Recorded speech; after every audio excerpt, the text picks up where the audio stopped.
Payg'ambarimiz alayhissalom aytdilar: kim bu duoni o'qisa, vaqahullohu makaidash shayton. Alloh uni shaytonning makr, hiyla, yomonliklaridan himoya qiladi. Bu duoni eshitinglar.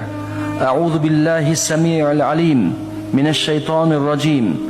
Amantu billahil azim va kafartu bil jibti wat taghut wastamsaktu bil urwatil wuthqa la infisama laha.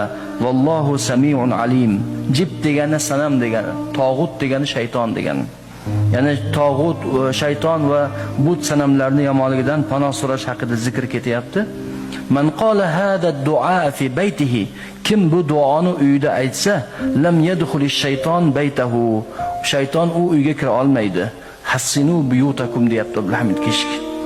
Urva aytdiki, aqulu idza asbahtu 3 marrat va idza amsaytu 3 marrat. Men bu duoni ertalab 3 marta aytaman, kechqurun 3 marta aytaman dedi. Jinlarning Urvaga yaqinlashga yo'li bo'lmadi.